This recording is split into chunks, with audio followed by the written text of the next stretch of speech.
Statistically, do angels make money? How much? Sorry? So statistically, what we know is that angels overall generate about a 2.5-time return on their investments. Sadly, that comes out of 10%. So about 85% of angels don't make any money or don't make back their original investment, and about 15% make money and actually do very well. So what is it that differentiates that 15% from the 10%? Any ideas? You guys are going to be a tough crowd. Okay. So this is the dance floor, and if you don't work with me, there's going to be mandatory dancing, okay? So work with me. So the difference that we see between that 15% and the 85% is the number of transactions and deals in their portfolio. We know that historically, based on the information that we're getting out of the Kauffman Foundation and some of the other organizations, that when an investor's portfolio reaches about 6, there's a very good likelihood he'll get back his money and or make a 1x return. When his portfolio exceeds about 12 is when he starts to see multiples in his return. Many angel investors make 1 or 2 investments over the course of their investment life, and those generally are the ones who don't make a return. So today we're going to have the opportunity to talk with 6 panels. We have a serial entrepreneur, an angel investor combo here in Jonathan, and he will tell you more about his background. Later on, we'll talk about due diligence. We'll talk about what to look for in investments. So we have 6 panels of different folks who are going to tell you different things. I do encourage questions and feedback from the audience. I will make mandatory dancing, so don't make me go there, okay? But I'm going to turn this over to Jonathan and let Jonathan introduce himself, and then we're going to ask some questions, and then it'll open up for you to ask questions as well. Thank you. Thanks. Hi, guys. Jonathan Bixby. I hail from sunny Vancouver, Canada, and I'm very excited to be here in Bucharest. First time, and it won't be my last. So let me give you the 30-second background. I have been very lucky in my career and started it in 1999 in the dot-com boom. Graduated out of, I have no computer studies background and no business background. I studied international relations. My goal was to be the Secretary General of the UN, and I figured that I had sort of the dates calculated that by the time I was 50, 55, they would want a Canadian there, and I would be the man. So I had some ideals when I first started, but I graduated in a dot-com boom, and I decided to go after the money. So I started as a business development manager at a tech company, and we grew that tech company substantially over and through the dot-com bust. So unlike many of the stories you heard, we killed it during 2001, 2002. And in 2002, the company had an offer to exit. And I, as an employee, was not going to see what I determined as a cocky young guy as the lion's share reward. And so I woke up one day and said, I'm going to start a business. So in 2002, I started a company called IronPoint. We built that and grew that to one of Canada's largest content management companies. And in 2006, we were acquired by the Active Network, which is a public company out of San Diego. At the time, I had 2 kids. I promised my wife I would take 3 months off. I took 1 day and started Strangeloop, which was my next company. Started in 2006, raised Canada's largest round of angel capital at about 21 million bucks. From 3 guys and ourselves, and then sold the company in 2013 to Radware, which is an Israeli-based public company. And then I took a year off. I promised my wife 3 months in our second child. We had 3 kids, so I took a whole year off. And then I got back into the world and started investing, mostly through an accelerator called GrowLab, which I then merged and became a co-founder of an accelerator called Highline. So when you were a startup, and you raised money from angels, what, in your perception, was a good angel versus a bad angel? So back in the day, when I raised my first $10 million, it was a very different world. So back then, it was big bang. It took us 18 months to get a product out, and we needed a crap load of money to do that. And so back then, my only determination was whether they could write the $10 million check that I needed, and beyond that, that sort of stratosphered up to a certain group of people, and it was a very limited group that could write such a check. And so, so it was really the size of the check that mattered for us at the time. And was that considered smart money for you? It ended up being smart money at the Can time. you explain that? Yeah, so smart money would mean, are they not, and I'm going to swear here, but they're not just pigeons showing up at your board meeting, shitting all over your board table, and then leaving. We didn't have that. We had really great investors that were focused on, the prize, and I couldn't have asked for better investors, frankly. And what was the most important thing that you, beyond their money, which I understand is important, but beyond their money, what was the most important thing that you got from your angels? I think most importantly was we raised money in 2007, and as you all know, 2008 hit and the world ended. And so we had this really hard dilemma. We had grown to 50 people. We were the hottest tech startup in town, maybe in Canada, and we had to come to a really difficult decision. And that was, we had no idea how deep the abyss would be and how long it would be. We had $9 million in the bank, and what do you do? And so we made one of the hardest decisions of my career, which was we fired half our team. And so I would say that what the angels that we had through that period, it was all about support. They supported us. They were part of the decision-making process. And one of the lessons that I have now as an investor, as well as being an entrepreneur, is you have to share everything with your investors. There's no hiding from bad facts, hard facts. If you do that, you're going to get your ass kicked down the line. And so complete transparency, I think, is massively important, especially at the early stages of a company. And as an investor now, looking back at your companies, would you have made those decisions as an investor? To invest? No. Oh. The hard decisions Right. during 2008, as an investor now, given that, would you have made those decisions? So I think it's a caveated yes, and the caveat is it's all about team. And so I think what we had demonstrated was we were a good team. If I saw the difficulties and there was a bad team or a team I had questions about, the answer is probably no. I wouldn't bet on the team. So for me, team is everything as an investor. At any point, did you take money from somebody you wish you hadn't? No. My first business, I should caveat, was all self-funded. So I had this experience of self-funded to a successful acquisition and all angel money. So the answer is I've only taken money from 3 guys ever, and my own. So where are you now, as far as an angel investor? How active are you, and what are you focusing on? Yeah, so I'm actually really active. So after merging GrowLab, which was Vancouver, Toronto, I now have 2 funds that I invest out of.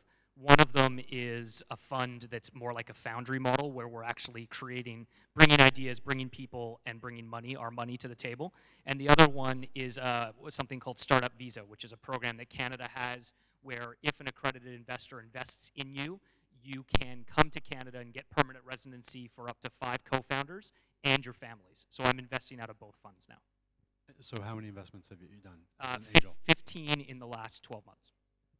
And that's probably not the standard business angel model, right? In your experience. I see 2 models, and you described it well to begin with. I see banker, ex-lawyer, ex-tech entrepreneur that really just wants to hang out on their island and drive their boat, that might throw in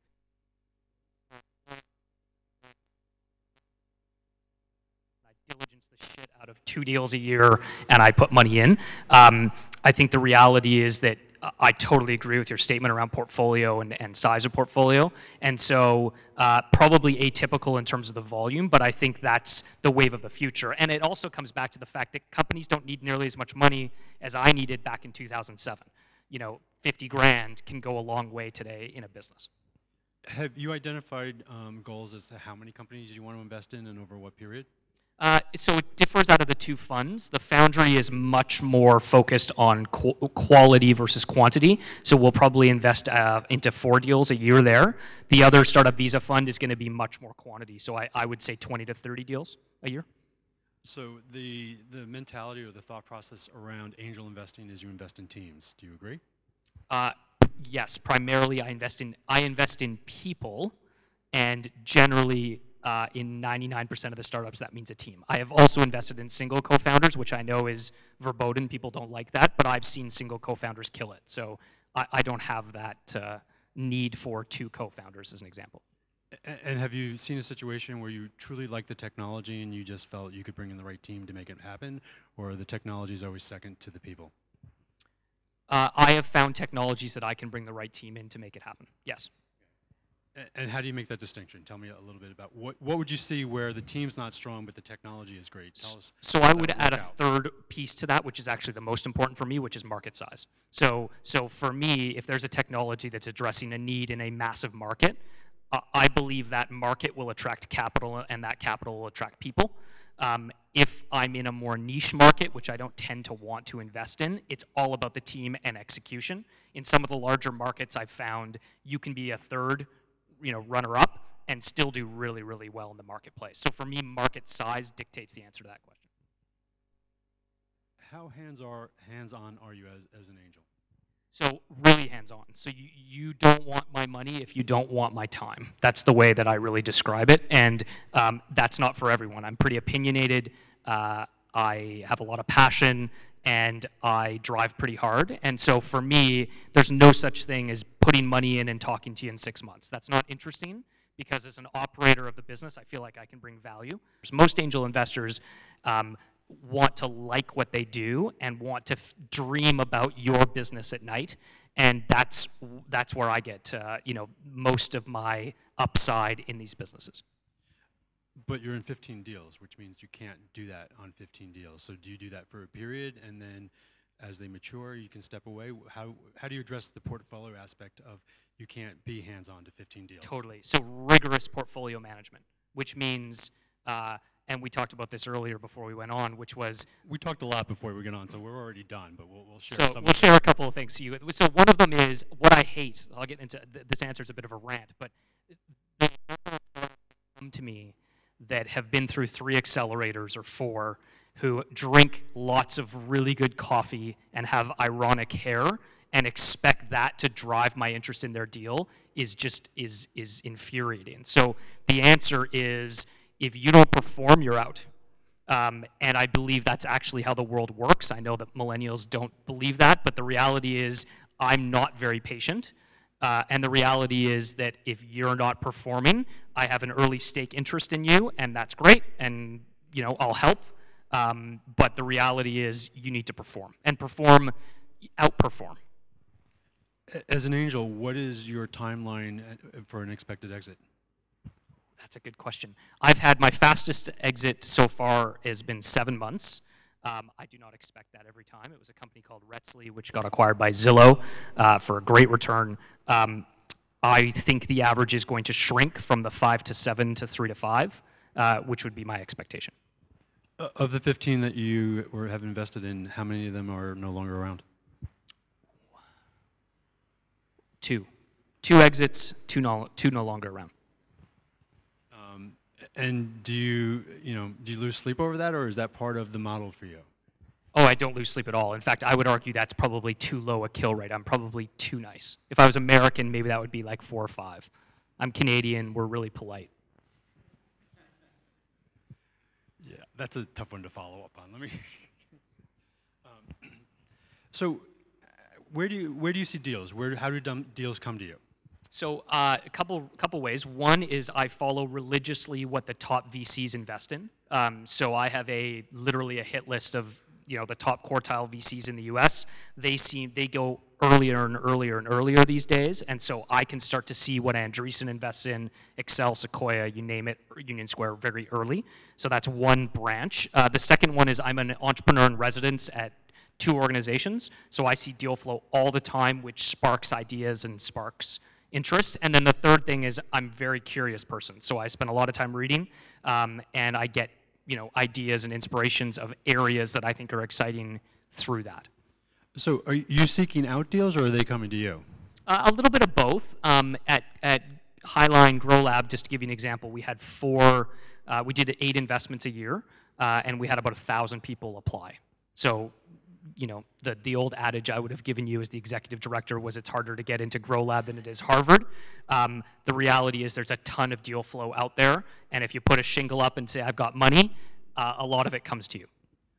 So what is your take or your perception on the online angel platforms. Would you do a deal off of an online platform? I have. I'm part of the largest syndicate on AngelList, Gil Penchina's syndicate, and I've done a couple of deals through Gil's syndicate, and that's because Gil, who is one of the earliest investors into LinkedIn, one of the earliest employees at eBay, is a rock star, and great deal flow goes to him. So I think that's great. If you're part of the right syndicate, you get really good deal flow and interesting access.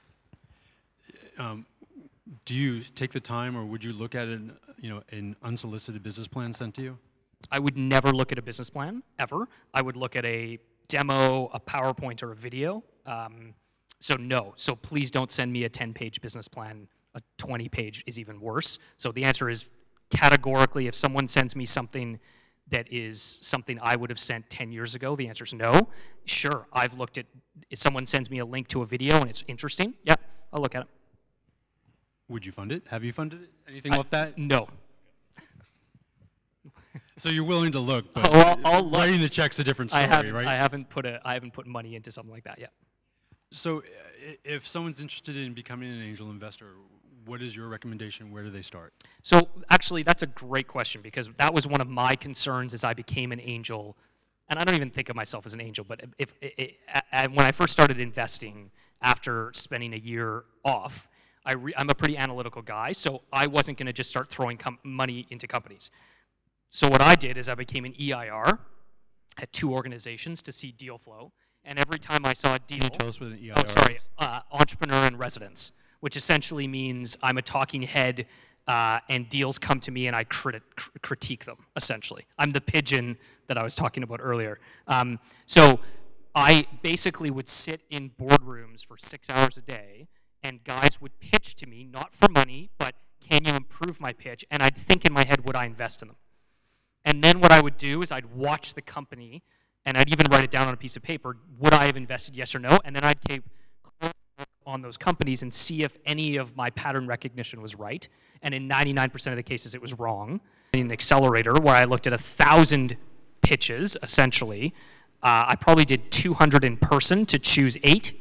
And that was much more informative. So my short answer is don't start throwing your money, learn the trade. And the trade is actually a trade. And I know you're going to get through due diligence later, but it's not just throwing money into friends' companies. This is, if you want to make money, which is where we started, I think you have to show a level of diligence that is beyond what probably most people imagine it could be. And you indicated that 90% of the deals that you would have invested in didn't turn out. Can you distinguish what made the difference for those 10%? I think the largest determination is market size. And what I mean by that, and I use this term all the time, but follow the money. So if you're giving me a pitch on a kind of shitty industry, a dying industry, a not very interesting industry, you have to be so much better than the industry to succeed versus a burgeoning, opening industry that is going like that. You don't have to be as good. So that doesn't mean I don't invest in good people and good teams. It just makes it the headwinds versus the tailwinds of investing are super important. So for me, I could get this awesome entrepreneur in a business that makes sense to me with some traction, and I'd be like, well, that's the guy or gal that I want to invest in. And then 3 months from now, it's marginal, right? And so for me, I'd rather take the risk of big failure in markets where there's money. Follow the money would be the #1 lesson I learned.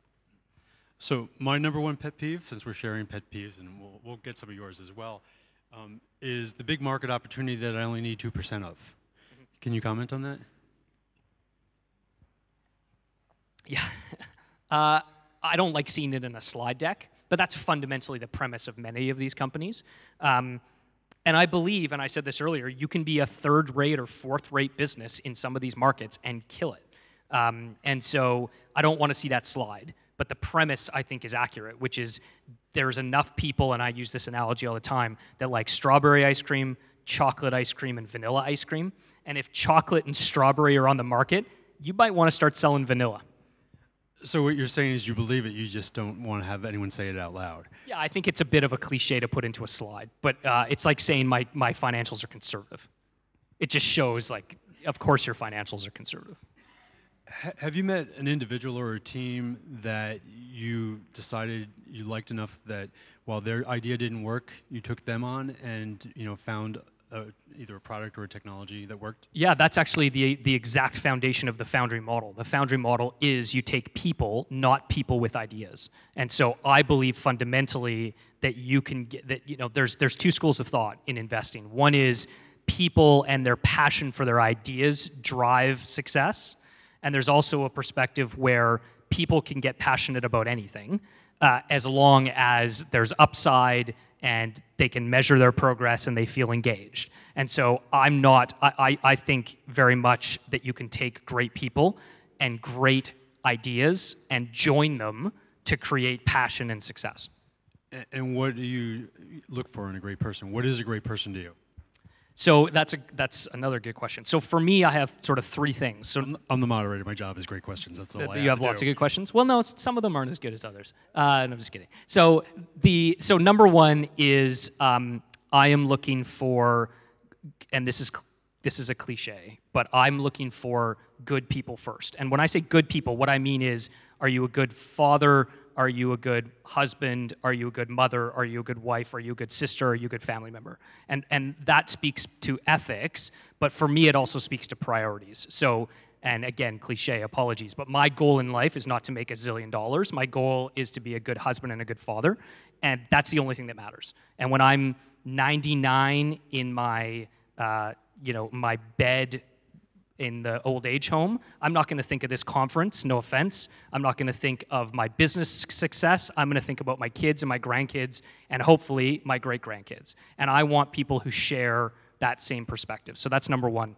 Number two is I want people who don't feel like the world is given to them on a silver platter. You could call that hustle. You could call that non-entitlement. But one of the problems we have in Canada and most developed nations, I would argue, is we raise a bunch of kids that feel really entitled. Everything's been given to them. And I struggle with that as a father of 3 boys. So I want people who hustle and don't feel like the world is just given to them. And the third one is curiosity. And so how that manifests it to me is I will sit down with someone, whether that was an employee at any of my companies or someone I'm investing in, and say, what else do you enjoy doing in your life? And if the answer is, I just work, that's not a good answer. I want someone who loves art, who is a musician, who loves to cook, who loves to travel, who loves to read. I want someone with curiosity that's demonstrated in a way that's outside of their core life. And if you don't display curiosity to me, you're not someone I want to invest in. So those would be the three. Serial entrepreneur or first-time entrepreneur? I think first time. So serial. Why? I've done this twice, and the second time I was a fatter cat, and I didn't hustle as hard. And if I do this a third time, it's going to be the same thing. I have 3 kids at home. I've seen some success. I don't need it as much. But you also have experience that the first-time entrepreneur wouldn't have. So how do you, there's a balance, right? I think what's interesting is if you look at the studies, and I'm sure there's many around the success of second-time entrepreneurs, the real measures of success in third versus first, everyone wants a serial entrepreneur. I don't know if that correlates with success as much as we think it does. And I think a good example of that is when I started my second company, it was incredibly different than when I started my first. My first was like in the old ages. My second was still kind of in the old ages, but if you guys looked at what we spent money on, i.e.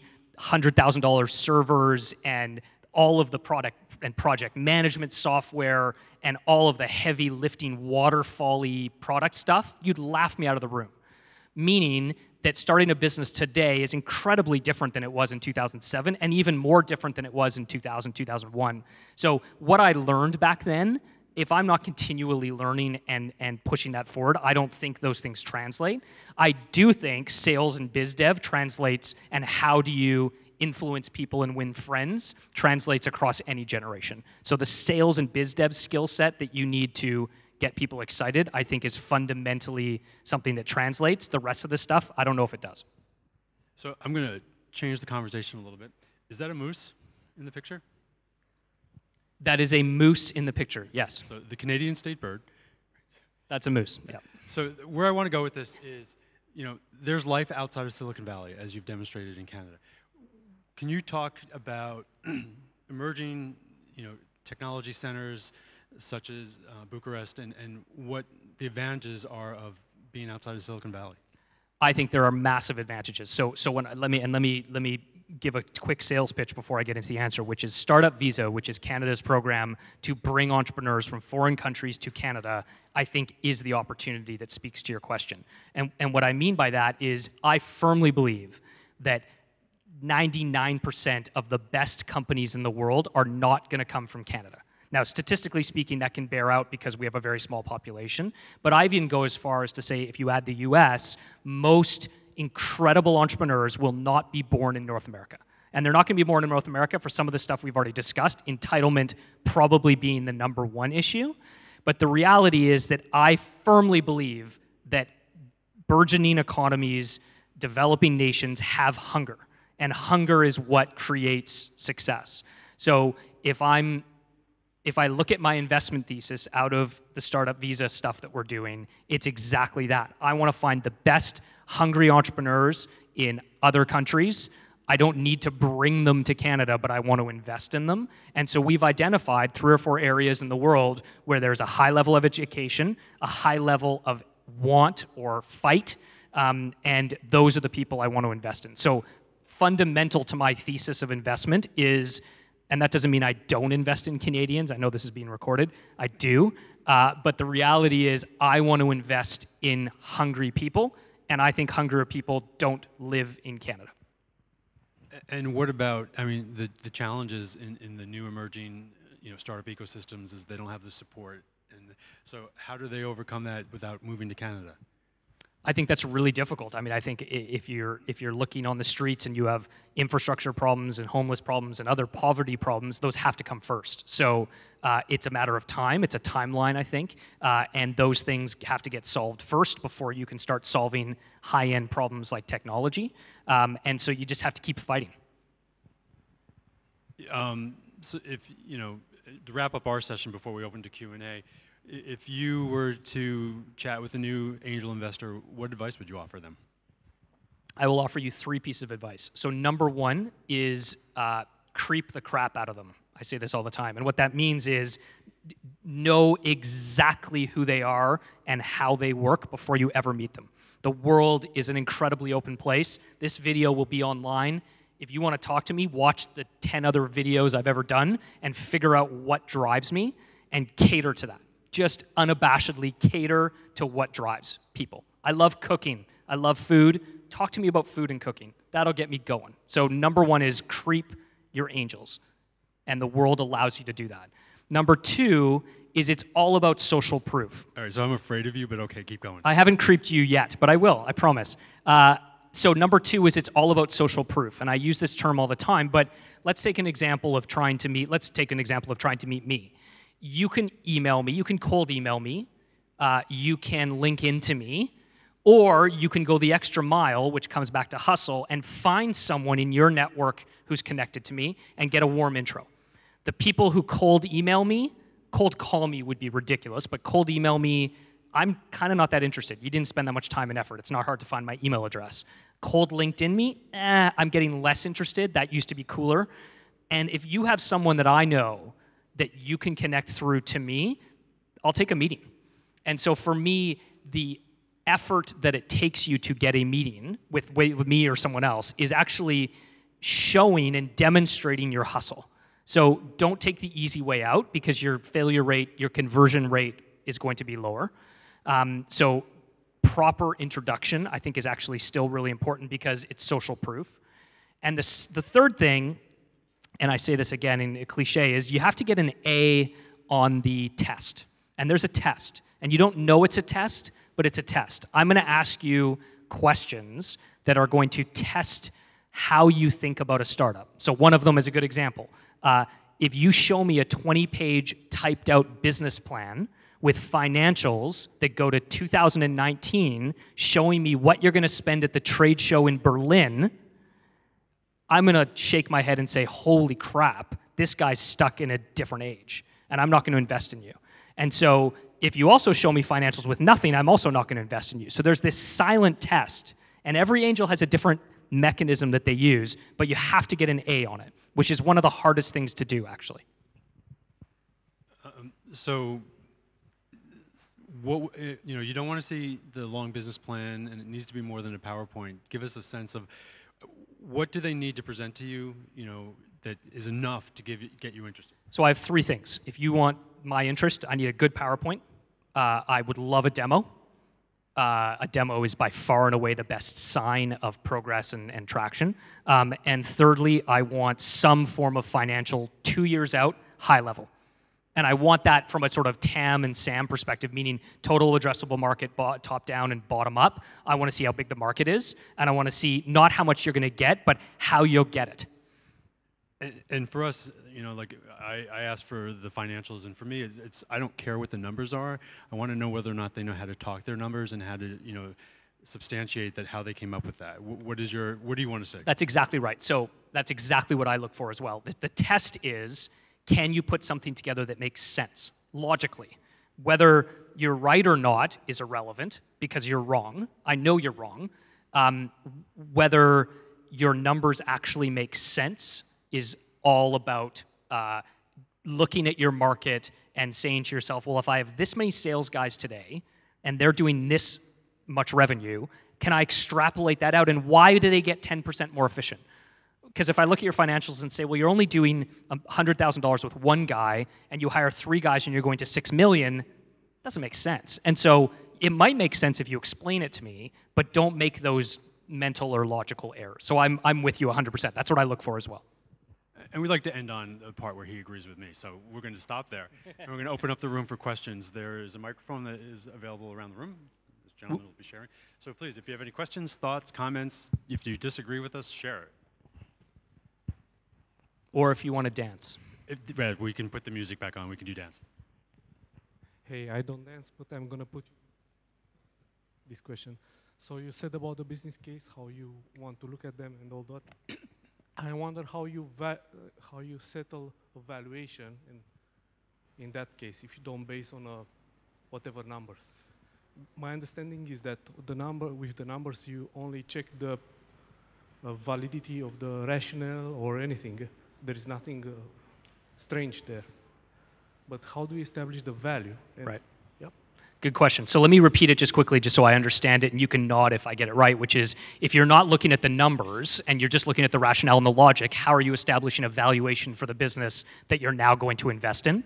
So for me, the answer is, and this is a terrible answer, but the early stage valuation of companies is such an art and not a science that I don't actually play that game. In other words, I'm not giving you money for a valuation of what you're going to be, what you're telling me you're going to be in 5 years. I'm giving you money at the lowest valuation I possibly can, right? So this is just negotiation 101. What I'm going to do, and if you creep me, this is the process, is I'm going to get you to throw out a valuation. I'm not going to throw it out first. And then you're going to throw out a number, and then I'm going to start negotiating. And this is no different than buying a carpet at the Turkish bazaar. It really isn't. There's no rationality to it. The reality is it's binary. You're either going to be a 10x or you're going to be a 0. Most likely you're a 0. So I'm not going to start spending my time negotiating 800,000 versus 1.2 because I don't think it matters. So for me, there is a rational element of valuation. There's a band, and I should say mileage varies. We're talking to investors in Romania. The valuation of a company in Romania at an early stage is different than Vancouver, Canada, which is different from Silicon Valley. But there are ratios, right? There's bands, and I'm going to invest somewhere in that band. And if I kind of want to get into the deal, I might go above. And if I don't really, I'm going to walk away. So for me, the question of discounted cash flow and how you value your business, I just don't play that game. I say, here's the money. You're going to be a 10x or a 0, and if you're a 2x, I don't really care. Do you have a percentage goal, ownership-wise? Not particularly, no. I will look at each company as it goes. I know that doesn't sound scientific, but that's the way I play the game.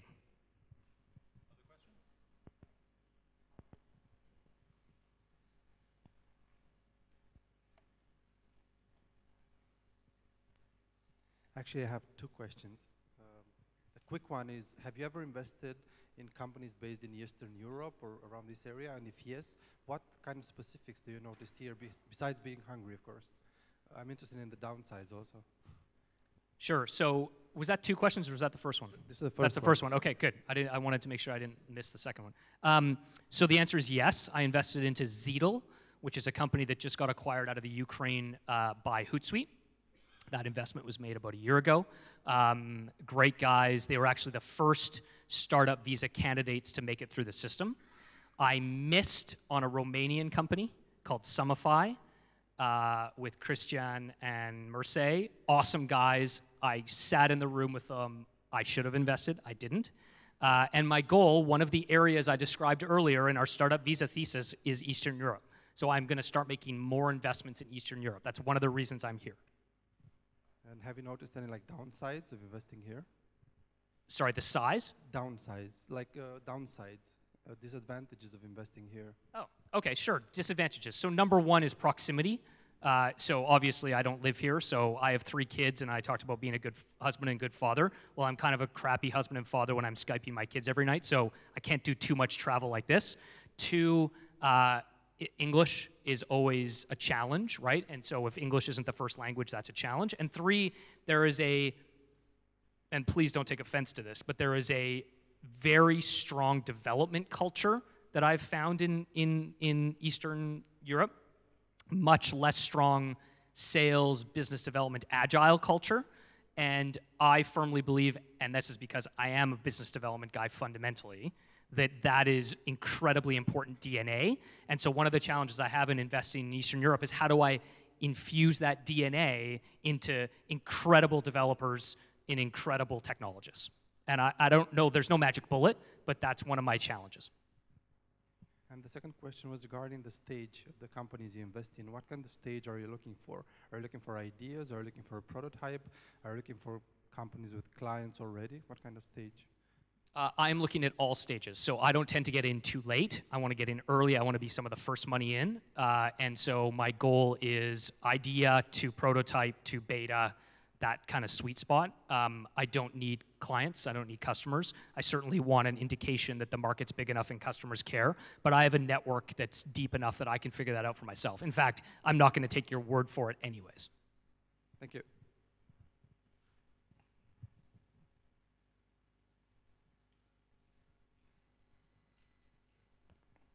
Thanks. Hi, I am Lawrence from Wabbit. You said earlier you didn't invest in Sumify. Why did you invest in any other startups in Eastern Europe before? And if not, what was your opinion? Did you think they didn't have any chance, or? So why? So you're trying to open the open wound. You're asking me why I didn't invest in Sumify. All right, that's good. Throw salt at that. So the answer is I was still running my business at the time. It was 2010 or something like that, 9, I don't know when it was. And so I wasn't an angel investor. So I didn't have the mentality of, I love those guys. I'm still in touch with those guys. I just did a Twitter tour with them about a year ago. I love the guys. I didn't have the hat of an angel investor on. So they asked me for money, and I'm like, well, I'm running my company, and I wasn't an angel investor. So it was the wrong time in my career. The pattern recognition that I should have had was, man, these guys are really freaking smart, and they're better than most people I talk to, and Excel Partners happens to be putting money in, I should put money in. So the pattern recognition now is different than it was back then, but I was in a different space. I was a CEO of a company at the time. I wasn't an angel investor. I am Mitko. I want to excuse everybody for my bad English. I have one question. What is your mission in life? Great question. But main mission? My main mission, it's very clear. Good husband, good father. That's it. Nothing else matters. Okay, and I have another question. In what type of team you will invest? Team with geek founder or team with founder that have made sustainable business from zero without start money, and now his business work without him? So are you asking to make a choice, or are you saying would I invest in either? No, with one or the other? Oh, man. So I don't think I can answer that question without the details, so I'm a little too analytical just to flippantly say one or the other. I generally, the more traction you have, the more attractive, especially if it's traction that's going like this, is more attractive. So if I was going to invest, what you're essentially saying is early versus late, tech founder versus business founder, I'll go late more often if the valuation's right, because it's de-risked. I work with both tech founders and non-tech founders, so I don't have one of those biases that you have to be Mark Zuckerberg to be successful. You don't have to be. Okay, we have time for one more, this gentleman. I have a question with regard how you work with co-investors. I mean, are you taking a lead? Are you bringing opportunities to them? Or are you looking what they have available in their portfolios? What's your preference? And also, in terms of your own involvement, what do you prefer? I mean, how do you prefer working? Because I understand it's really important for you to have co-investors with you rather than being an alone guy. Yeah, so I have done both lead and followed. I prefer to lead. I think being a lead is always more effective in terms of your relationship with the founder because you're the one who took the risk and that pays off down the road. So I would prefer to lead because I think that pays dividends. I will go into a deal solo. That's happened before. I think that external investment validates. It makes you kind of sleep better at night and feel good. But I think that the reality is that most times, this is an old boys club, and I'm not an old boy yet. But I do have some gray hair, which is mostly because of my kids. But the short answer is when someone says, I feel better because Jim and Bob and Sarah followed on, it's mostly because they like you. It has nothing to do with the business. So I think there's this perception that I feel better because other money came in. The reality is other money comes in because I'm in. And so it doesn't really talk about the business, it talks about the investors. So I don't have a preference. I have a much more preference to lead than to follow. And the other answer is I do not need to be the only investor, but I also want to invest with like-minded people. So there are people I don't invest with because they're pricks. And I'm not interested. My life philosophy is I want to have fun, and I don't like pricks. So I don't invest with guys like that. We're going to end on that note. I want to thank Jonathan for his time. And Thank you. Thank you. Thanks, guys.